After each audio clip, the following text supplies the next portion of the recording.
సుఖీభవకు స్వాగతం. ఈ రోజు సుఖీభవలో వృద్ధాప్యంలో ఆరోగ్యకర ఆహారం ఇదే. ఎండల్లో మనం తాగే నీరు సురక్షితమేనా?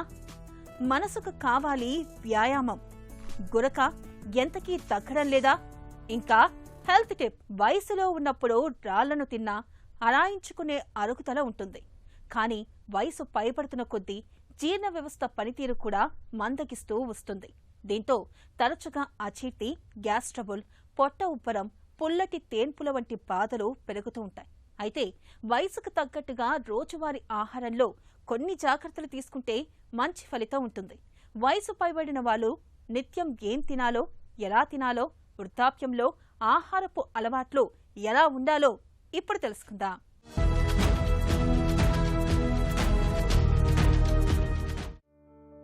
వయసులో ఉన్నప్పుడు తిండి విషయంలో పెద్దగా చింత ఉండదు. ఏం తిన్నా ఎలా తిన్నా నిశ్చింతగా కాలం గడిచిపోతుంది. వయసు పైబడుతున్న కొద్దీ ఈ నిశ్చింత క్రమంగా తగ్గిపోతుంది. ఏం తింటున్నాం, ఎలా తింటున్నామనే విషయంలో కాస్త వెనకా ముందు చూసుకోవాల్సి వస్తుంది. మునుపటిలా రాళ్లను సైతం అరిగించుకునే శక్తి సన్నగిల్లుతుంది. వయసుతో పాటు ఒంట్లో జీవక్రియలు మందగిస్తాయి. జీర్ణశక్తి తగ్గుతుంది, ఆకలి తగ్గుతుంది. ఓవైపు షుగర్, బీపీ, క్యాన్సర్ల వంటి పీడించే జబ్బులు, మరోవైపు వాటిని అదుపులో ఉంచుకోవడానికి వాడే మందుల మూలంగా పొట్టలో సమస్యల చిట్టా పెరుగుతుంటుంది. ఇలాంటి నేపథ్యంలో రోజువారీ ఆహారం విషయంలో కొన్ని ప్రత్యేకమైన జాగ్రత్తలు తీసుకోవాల్సి ఉంటుంది. 60 ఏళ్ల తర్వాత ఆహార నియమాలు చక్కగా ఉంటే అవే అద్భుతమైన ఔషధాలుగా పనిచేస్తాయని చెబుతారు పోషకాహార నిపుణులు. 50 నుంచి 65 ఏళ్ల వరకు ఆ మధ్య పీరియడ్లో ఎన్నో రకాల శారీరక మార్పులు రావడం వలన ఎన్నో చిన్న చిన్న అంటే ఇప్పుడు షుగర్ అన్నది 45 ఇయర్స్ నుంచి స్టార్ట్ అయిపోతుంది. కొంతమందికి బీపీ పెరిగిపోతుంది, హార్ట్ పేషెంట్స్ వస్తున్నారు, తర్వాత మిగతా ఇప్పుడు కిడ్నీ ప్రాబ్లమ్స్ వస్తున్నాయి, ఈ ప్యాంక్రియాటిక్ ప్రాబ్లమ్స్ వస్తున్నాయి, తర్వాత ఇప్పుడేమో నాన్ ఆల్కహాటిక్ ఫ్యాటీ లివర్స్ అని వస్తున్నాయి. పిల్లలు బాగా బరువు పెరిగిపోవడం వలన NAFLD అంటారు, అంటే నాన్ ఆల్కహాలిక్ ఫ్యాటీ లివర్ అంటారు. లివరులో కొవ్వు పదార్థాలు బాగా ఇదైపోవడం వలన మనుషులు స్థూలకాయాలు అవ్వడం వల్ల వస్తాయి. ఇవన్నీ 65 ఏళ్ల లోపల వచ్చే సమస్యలు అన్నీను. ఏ ప్రాబ్లం ఉందో ఆ ప్రాబ్లంకి స్పెషల్ డైట్ తీసుకోవాల్సిన అవసరం ఉంది. షుగర్ పేషెంట్స్ ఉంటారు, షుగర్ పేషెంట్స్కి ఆ డయాబెటిక్ వాళ్ళకి సాధ్యమైనంత మటుకు ఎక్కువ ఇంధనం వచ్చే ఆహార పదార్థాలు, అంటే ఇంధనం అంతా షుగర్ కింద మారుతుంది. కాబట్టి ఉత్తి పంచదార షుగరే అని కాదు, ఇప్పుడు మనం తినే ఆహార పదార్థాల్లో ఇప్పుడు కొవ్వు ఎక్కువగా ఉండి లేకపోతే డీప్ ఫ్రైడ్ ఫుడ్స్ అవన్నీ తిన్నా అవి కూడా క్యాలరీస్ కింద కన్వర్ట్ అయిపోయి షుగర్ లెవెల్స్ పెరిగిపోతాయి. ఉప్పు రోజుకి నార్మల్గా ఉన్న మనిషి 2 గ్రాముల కంటే ఎక్కువ తీసుకోకూడదు. 2 గ్రాములు అంటే ఒక చిన్న టీ స్పూన్లో సగం టీ స్పూన్ రోజంతటికి తీసుకోవాల్సిన ఉప్పు శాతం.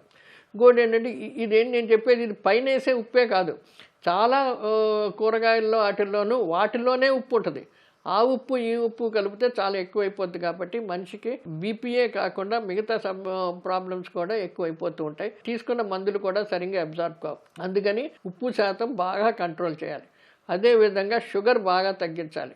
ఆహార నియామకాలు చేసుకున్నప్పటికీ మనిషికి ఎక్సర్సైజ్ లేకపోతే ఈ ఇంధనం కరగదు. కాబట్టి అదంతా బరువు అయిపోయి అన్నీ ఇటు బీపీ పెరగడం ఏంటి, తర్వాత ఏమో షుగర్ పెరగడం ఏంటి, ఇటువంటి తరపులన్నీ వస్తాయి. ఇవన్నీ 65 ఏళ్లలో సరిగ్గా స్టార్ట్ అవుతాయి, అది ఇంక్రీజ్ అవుతూ ఉంటాయి. ఇది చాలా క్రూషియల్ పీరియడ్. ఈ ఏజ్లో మటుకు మంచి ఎక్సర్సైజ్ ఉండాలి, సరి అయిన సమతులిత ఆహారం తీసుకొని వాళ్ళు చాలా జాగ్రత్తగా వాళ్ళు కాపాడుకోగలిగితే ఆరోగ్యకరంగా ఉంటారు. 60 ఏళ్లు దాటిన వాళ్లలో చాలా మంది ఏం తిన్నా సహించడం లేదని, తినే తిండికి రుచి పచ్చి లేదని వాపోతుంటారు. ఇంట్లో కోడళ్ళు, కూతుళ్ళు ఎంతో రుచిగా శుచిగా వండి పెడుతున్నప్పటికీ ఇలా ఫిర్యాదులు చేస్తుంటారు. నిజానికి ఇందులో పెద్దవాళ్ల తప్పేమీ లేదు. నాలుక మీద రుచిమొగ్గలు తగ్గిపోవడం, ఉన్న కాసిన్ని రుచిమొగ్గలకు సరిగ్గా రుచిని గ్రహించలేకపోవడంతో వారికి ఏం తిన్నా చప్పిడిగానే ఉంటుంది. ఇక వాసన విషయంలోనూ అంతే. ఆహారం ఎంత కమ్మగా ఉన్నా సరిగ్గా వాసనను గ్రహించలేరు. ఈ నేపథ్యంలో ఆరోగ్యాన్ని కాపాడుకునేందుకు రోజువారీ ఆహార నియమాల్ని కాస్త సవరించుకోవాలి. తేలికగా త్వరగా జీర్ణమయ్యే బలవర్ధకమైన ఆహారాల్ని మాత్రమే తీసుకోవాలి. ఎముకల్లో పటుత్వం చక్కగా ఉండేందుకు విటమిన్ డి, కాల్షియం పుష్కలంగా లభించే పాల పదార్థాల్ని తరచూ తీసుకోవాలి. రోజుకో గ్లాసుడు పాలను తప్పనిసరిగా తాగుతుండాలి. కనీసం మనిషికి ఒక 8 గంటలు నిద్ర ఉండాలి. లేట్ నైట్స్ ఆ సినిమాలు చూసి లేకపోతే 24 గంటలు సెల్ ఫోన్ల మీద చూసుకొని లేట్ చేసేసి గబగబా సినిమా చూస్తూ లేకపోతే సెల్ ఫోన్ చూస్తూ తినేసి, తిన్నప్పుడు మీరు ఎంజాయ్ చేయండి. మీ కాన్సన్ట్రేషన్ అంతా తిండి మీద ఉండాలి. అప్పుడు ఏమవుద్ది, తిండి మీరు ఎంజాయ్ చేస్తారు, అది ఒంటికి పడుతుంది, అది డైజెస్ట్ అవుద్ది, మనకు కావలసినంత పదార్థాలు అన్నింటినీ ఒంటికి లభ్యమవుతాయి. ఎలా ఉన్నా సరే 50 నుంచి 65 ఏళ్ళ వరకు చాలా జాగ్రత్తగా తీసుకొని ఎక్సర్సైజ్ చేసుకొని వాళ్ళు ఆరోగ్యాన్ని మన శరీరం యొక్క క్రమశిక్షణగా పెరిగించి చేసుకుంటూ ఉంటే ఏ రకమైన జబ్బులు రావు. లేదు అన్నారంటే అవి వచ్చినాయి 65 ఏళ్ళు దాటిన తర్వాత కంట్రోల్ లేకుండా చాలా రకాల ప్రాబ్లమ్స్ వస్తూ ఉంటాయి. ఒకటి, శారీరక స్థితి కూడా క్షీణమైపోతూ ఉంటుంది. అవయవాలు చిన్నప్పుడు ఉన్నంత ఆరోగ్యకరంగా శక్తినిచ్చి దెబ్బలాడుకునే శక్తి ఉండకపోవడం వలన వాళ్ళన్నిటికీ ఏటికాటికి నీరసపడిపోతారు. దానివల్ల అది ఇంకా జాగ్రత్తలు తీసుకోవాల్సిన అవసరం వస్తుంది. ఇప్పుడు 65 ఏళ్ళ వరకు ఏంటంటే మన క్రమశిక్షణగా తినే ఆహారం జాగ్రత్తగా చూసి సమతులిత ఆహారం ఏదైతే ఉందో అది తీసుకోవాలి. సమతులిత ఆహారం అంటే నేను అన్ని క్వాంటిటీస్ చెప్పను.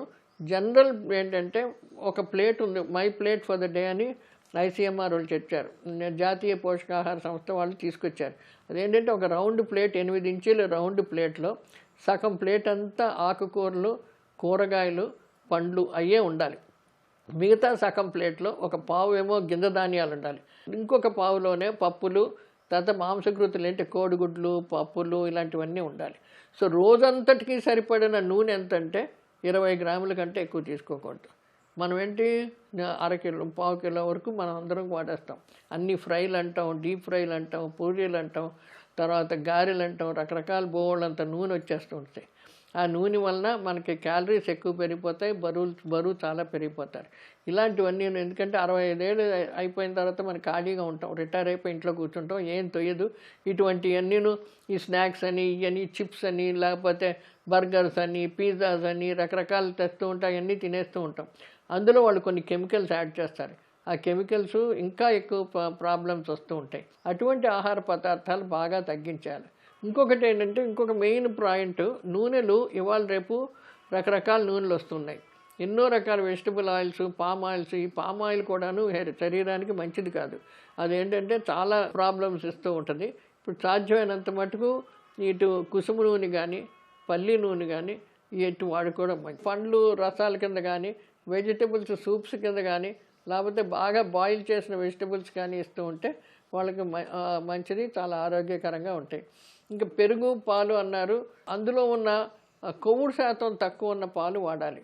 అంటే 2% లేకపోతే 1% కొవ్వు ఉన్న శాతం తీసుకోవాలి. వయసు పైబడుతున్న కొద్దీ చాలా మందికి మలబద్ధకం పెద్ద సమస్యగా మారుతుంటుంది. రోజువారీ ఆహారంలో పీచు బాగా లభించే పండ్లు, కూరగాయలు, ముడి బియ్యం లేదా దంపుడు బియ్యం వంటి పొట్టు తీయని ధాన్యం ఎక్కువగా తీసుకోవడం ద్వారా మలబద్ధకాన్ని చాలా వరకు నివారించుకోవచ్చు. అందరిలాగే వృద్ధులు కూడా నూనె పదార్థాలు, వేపుళ్లు తగ్గించడం మంచిది. ముఖ్యంగా నెయ్యి, డాల్డా వంటి సంతృప్త కొవ్వులు తగ్గించి పొద్దుతిరుగుడు నూనె వంటివి మితంగా తీసుకుంటే ఆరోగ్యానికి ఎంతో మంచిది. రక్తపోటును అదుపులో ఉంచుకునేందుకు, గుండెపోటు ముప్పును నివారించుకునేందుకు తరచూ చేపల్ని తినడం చాలా మంచిది. వయసు మీద పడుతున్న కొద్దీ దప్పిక కూడా బాగా తగ్గిపోతుంటుంది. అయితే దాహం వేయడం లేదని నీళ్లు తాగకుండా ఉండడం అంత మంచిది కాదు. దాహం వేసినా వేయకున్నా తరచూ మంచినీళ్లు తాగుతుండాలి. ఆహారాన్ని కొద్ది మోతాదుల్లో ఎక్కువసార్లు తినడాన్ని అలవాటు చేసుకోవాలి. ఇవన్నీ పాటించడం కొంచెం కష్టమే అయినా మన ఆరోగ్యం కాబట్టి మనమే శ్రద్ధ తీసుకోవాలి. ఆహారం విషయంలో ఇలా ప్రత్యేకంగా జాగ్రత్తలు తీసుకుంటే జీవితపు ఆఖరి మజిలీని ఆరోగ్యంగా, ఆనందంగా గడిపేయచ్చు. బగబగమని మండే ఎండల్ని తట్టుకోవడానికి నీటిని మించిన అమృత జలం మరొకటి లేదు. అయితే మనలో చాలా మందికి దాహం తీర్చుకోవాలన్న యావే తప్ప తాగే నీళ్లు ఎంతవరకు సురక్షితంగా ఉన్నాయన్న విషయాన్ని పెద్దగా పట్టించుకోరు. ఏ నీళ్లను పడితే ఆ నీళ్లను తాగుతూ ఉంటారు. బజార్లలో దొరికే వాటర్ ప్యాకెట్లలోని నీటిని తాగేస్తూ ఉంటారు. ఇక నీటి ఎద్దడి ఉన్న ప్రాంతాల్లో అయితే గుంటలు, చలమల్లోని నీటిని సేకరించి తాగుతూ ఉంటారు. ఇలాంటి పరిస్థితుల్లో తాగునీరు కలుషితమయ్యే అవకాశాలు ఎక్కువగా ఉంటాయి. కలుషిత నీటి మూలంగా ఆరోగ్య సమస్యలు ఎదురవుతాయి. ఈ నేపథ్యంలో వేసవిలో సురక్షితమైన తాగునీటి కోసం ఏం చెయ్యాలో ఇప్పుడు తెలుసుకుందాం. ఎండాకాలంలో ఎక్కువ వాటర్ అనేది అంటే వాటర్ స్కేర్సిటీ రావటము, బావులు ఎండిపోవటము, బోర్లు కూడా తగ్గిపోవటము, వాటర్ కంటెంట్ అనేది తగ్గుతుంది. తద్వారా ఈ వాటర్ అనేది పొల్యూషన్ అనేది ఎక్కువ అవుతుంది, కంటామినేషన్ అనేది ఎక్కువ అవుతుంది. తద్వారా ఏమవుతుందంటే వాటర్ ద్వారా వచ్చే డిసీజులు అయినటువంటి హెపటైటిస్, కామెర్లు పెరిగిపోవటం ఎక్కువ వస్తుంటాయి. Typhoid fever, diarrhoea, dysentery, gastritis ఇవన్నీ కూడా స్ప్రెడ్ అవుతుంటాయి. వీటి నుంచి మన బాడీని ప్రొటెక్ట్ చేసుకోవాలి. ఈ డిసీజ్ నుంచి ప్రొటెక్ట్ చేసుకోవాలంటే తీసుకునే వాటర్ చాలా హెల్తీ వాటర్ అంటే హైజీనిక్ వాటర్ అనేది వాడుతుండాలి. ఇంట్లో వాటర్ వాడుతుండాలి. అంటే అది ఎక్కువ కంటామినేట్ ఉన్నట్లయితే వేడి చేసి చల్లార్చిన నీరు తీసుకోవాలి. ఎక్కువ కూల్ ఉండే వాటర్ కాకుండా కుండలో వాటర్ తీసుకోవడం ద్వారా మనకి దాహాన్ని కూడా మనకి ప్రొటెక్ట్ చేసుకోవచ్చు. ఈ ఇన్ఫెక్షన్స్ నుంచి రాకుండా ఉండాలంటే బ్రాండెడ్గా ఉండేటువంటి బయటికి వెళ్ళినప్పుడు వాటర్ బాటిల్స్ వాడటము, వీటి ద్వారా మనకి ఈ ఇన్ఫెక్షన్స్ రాకుండా మనం ప్రివెంట్ చేసుకోవచ్చు. బయటి వాటర్ కంటే మనకు మున్సిపాలిటీ ద్వారా వచ్చే వాటర్ బ్లీచింగ్ చేయడం ద్వారా వాటిలో ఉండేటువంటి వైరస్లు అనేవి కూడా డెడ్ అయిపోతాయి, చనిపోతాయి. కాబట్టి బ్లీచింగ్ చేసినట్టు వాటర్ మన మున్సిపాలిటీ వాటర్ అనేది చాలా ప్రొటెక్షన్గా ఉంటాయి. ఇవి సరిపోతుంటుంది. కొద్దిమందిలో ఈ RO వాటర్ని వాడుతుంటారు. వీటిలో సోడియం లవణాలు అనేవి ఎలా ఉంటాయి అనేది కొంతవరకు డౌట్ఫుల్గా ఉంటుంది. కాబట్టి ఈ మున్సిపాలిటీ వాటర్నే మనం వాడుకోవటము శ్రేయస్కరం. శారీరక ఆరోగ్యం కోసం ప్రతిరోజు మనం వాకింగ్ అని, జిమ్ అని, ట్రెడ్మిల్ అని రకరకాల వ్యాయామాలు చేస్తూ ఉంటాం. మరి మనసు ఆరోగ్యం గురించి ఎప్పుడైనా ఆలోచించారా? నిజానికి మన శరీరానికి మళ్ళీ మన మనసుకు కూడా కాసింత వ్యాయామం అవసరం. శరీరానికి వ్యాయామాలు ఉన్నట్లే మనసుకు కూడా వ్యాయామాలు ఉంటాయని చెబుతారు నిపుణులు. మనసును ఆరోగ్యంగా ఉంచే వ్యాయామాల గురించి ఇప్పుడు తెలుసుకుందాం.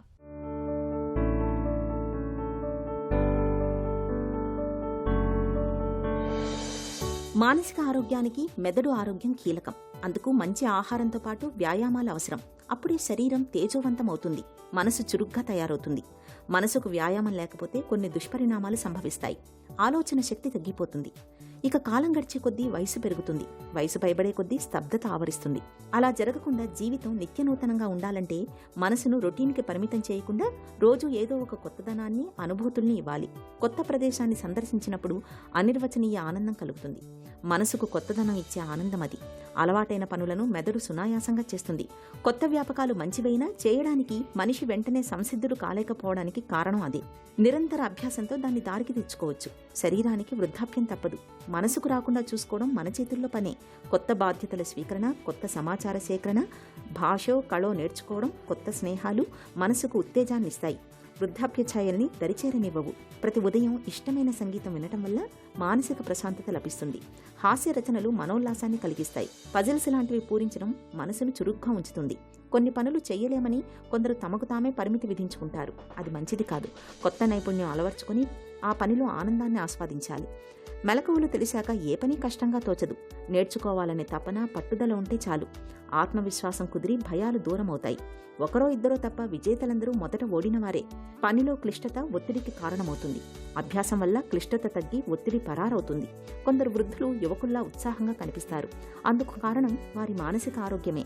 ఒత్తిడి లేనప్పుడు సానుకూల వాతావరణంలో ఆనందంగా ఉండగలం. ధ్యానం సులువైన మానసిక వ్యాయామం. మనసు శక్తిమంతం కావాలంటే దాన్ని అన్ని వేళలా చైతన్యంగా ఉంచాలి. బొమ్మతో పాటు బొరుసు ఉన్నప్పుడే అది విలువగల నాణ్యమవుతుంది. శరీరంతో పాటు మనసు సైతం ఆరోగ్యంగా ఉన్నప్పుడే జీవితం సుఖ సంతోషాలతో అలరారుతుంది. ఒకప్పుడు గురక అంటే గాఢ నిద్రకు సంకేతం. కానీ ఇవాళ గురకను డాక్టర్లు ఒక జబ్బుగా పేర్కొంటున్నారు. గురక అనేది కేవలం పక్కవారిని మాత్రమే ఇబ్బంది పెట్టే సమస్య కాదు. శరీరంలో శ్వాస మార్గాల్లో అడ్డంకుల్ని తెచ్చిపెట్టి ఏకంగా ప్రాణాలకు ఎసరు పెట్టే ఒక పెను విపత్తు. నిన్న మొన్నటిదాకా గురకకు కేవలం సర్జరీనే పరిష్కారంగా ఉండేది. కానీ ఇవాళ అందుబాటులోకి వచ్చిన మందులతో పాటు జీవనశైలిలో తగిన జాగ్రత్తలు తీసుకోవడం ద్వారా గురకను చక్కగా అదుపులో ఉంచుకోవచ్చు. గురక గురించిన పూర్తి వివరాల్ని డాక్టర్ని అడిగి ఇప్పుడు తెలుసుకుందాం.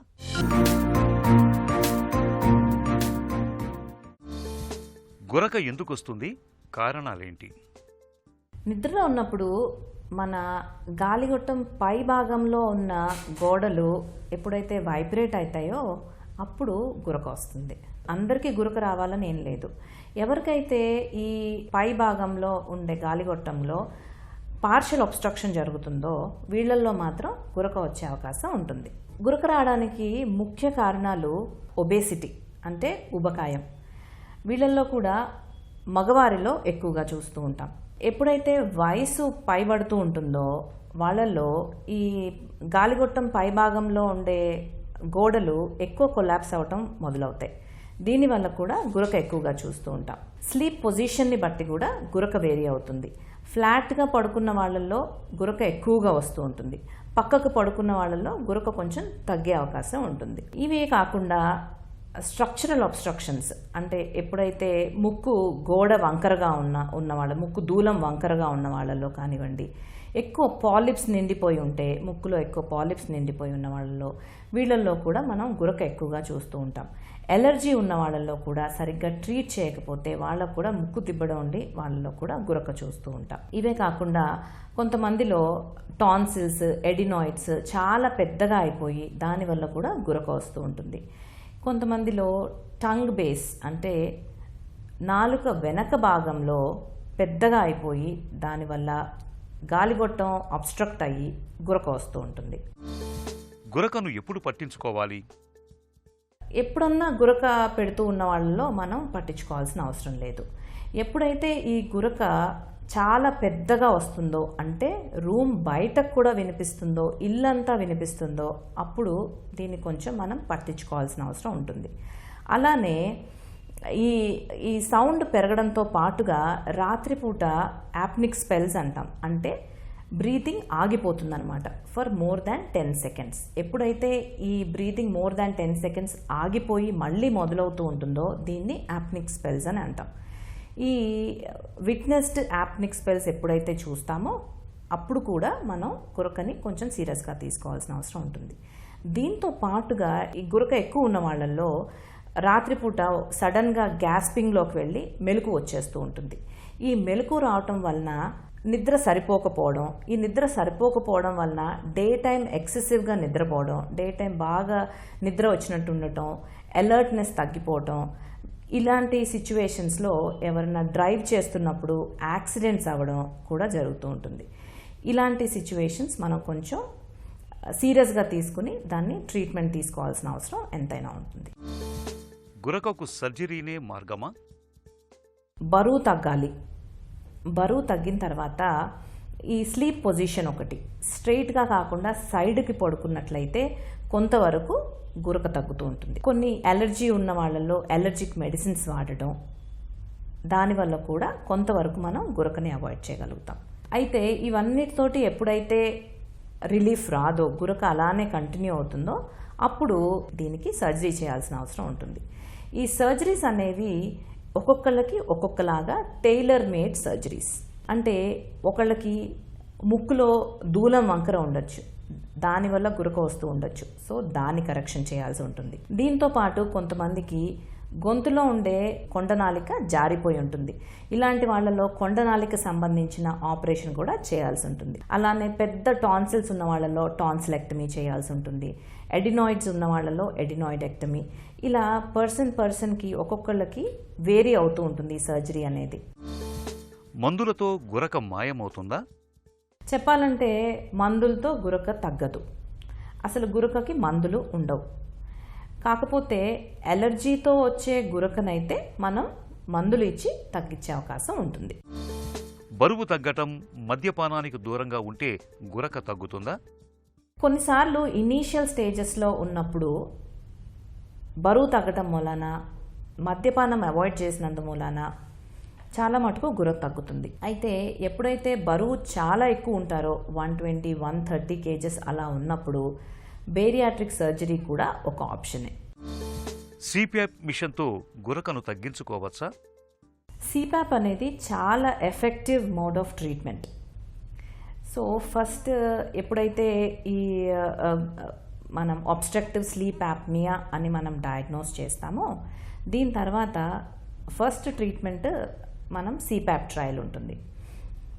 సిప్యాప్ అంటే కంటిన్యూస్ పాజిటివ్ ఎయిర్వే ప్రెషర్. దీంట్లో ఈ కంటిన్యూస్ ఎయిర్వే ప్రెషర్ ఇవ్వటం వలన గాలిగొట్టంలో ఉండే పై భాగంలో ఉండే గోడలు కొలాప్స్ అవ్వకుండా అవాయిడ్ చేస్తుంది. దీని మూలాన గురక అనేది తగ్గుతుంది. అయితే కొంతమంది ఈ సిప్యాప్ పెట్టుకోలేరు. ఎందుమూలన అంటే కొంతమందికి క్లాస్ట్రోఫోబియా అనే వ్యాధి ఉంటుంది. అంటే ఈ మాస్క్ పెట్టుకోవడం వలన వాళ్ళకి చాలా డిస్కంఫర్ట్ ఉండి పెట్టుకోలేకపోతారు.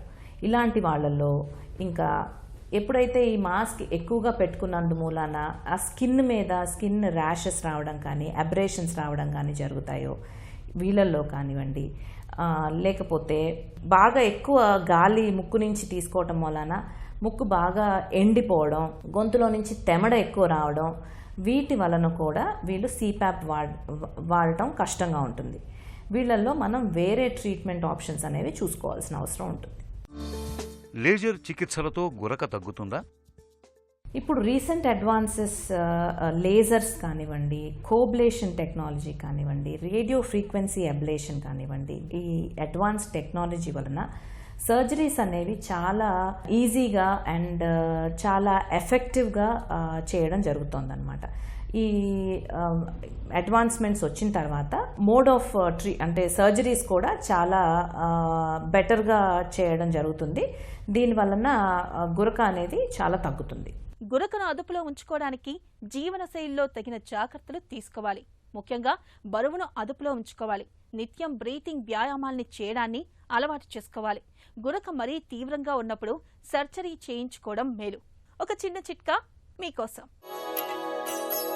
తీవ్రమైన వేడి మూలంగా చర్మంపై సెగ్గడ్డలు పుట్టుకొచ్చి బాధిస్తున్నప్పుడు పసుపు కొమ్ములను నీళ్లలో అరగదీసి వచ్చిన చూర్ణాన్ని సెగ్గడ్డలపై పూతగా రాయండి. ఇలా చేయడం వల్ల కురుపులు త్వరగా మెత్తబడతాయి, సెగ్గడ్డలు తొందరగా మారిపోతాయి.